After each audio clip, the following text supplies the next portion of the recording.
என் பிள்ளைய நான் ஆம்பளை மாதிரி வளர்க்குறேன்னு சொல்லி வளர்க்குற நிறையா பேரண்ட்ஸுக்கு இந்த வீடியோ ஒரு சமர்ப்பணம். இந்த வீடியோவை பார்த்துட்டு வாங்க பேசலாம்.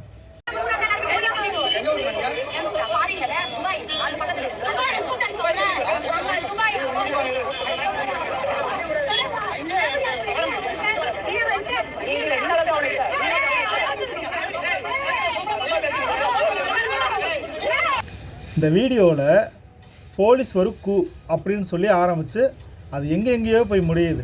2 பெண்களுமே ஃபுல் மது போதையில் ரோட்டில் அட்ராசிட்டி. இந்த பெண்களை பெற்றவங்க மேலே வழக்கு பாயுமா, இது ஒரு கேள்வியாக இருக்குது.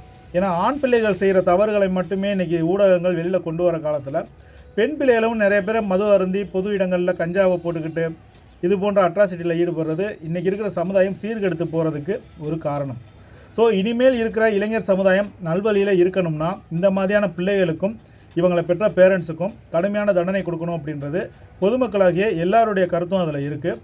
இப்போ சமீப காலமாக நிறைய குற்றங்கள், பாலியல் குற்றங்கள் ஒரு பக்கம் நடந்துக்கிட்டு இருக்கும் பொழுது அதுக்கு எதிராக கவர்மெண்ட்டு ஏகப்பட்ட சட்டங்களை உருவாக்கணும்னு முயற்சி பண்ணிக்கிட்டு இருக்கும் பொழுது இது போன்ற கேவலமான செயல்களை பெண்களே செய்கிறது ஒரு கேள்விக்குறியான விஷயமா இருக்குது. ஸோ இந்த மாதிரி விஷயங்களை களை எடுக்கணும் அப்படின்னா காவல்துறையும் நீதித்துறையும் இணைந்து முதல்வர் தலைமையில் ஒரு தனிப்படையை அமைச்சு இது போன்ற குற்றங்கள் நடக்கிறதுக்கு காரணமானவங்களை முழுசாக களை எடுக்கணும்.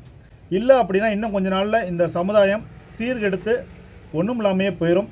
ஸோ ஆரம்பத்தில் இருந்தே இந்த விஷயத்தை ரொம்ப ஸ்ட்ராங்காக களை எடுத்துருந்துருக்கணும். இடையில கொஞ்சம் கேப்பு விட்டதுனால இப்போ மீண்டும் ரொம்ப இந்த போதை கலாச்சாரம் தலை தூக்க ஆரம்பிச்சிருச்சு.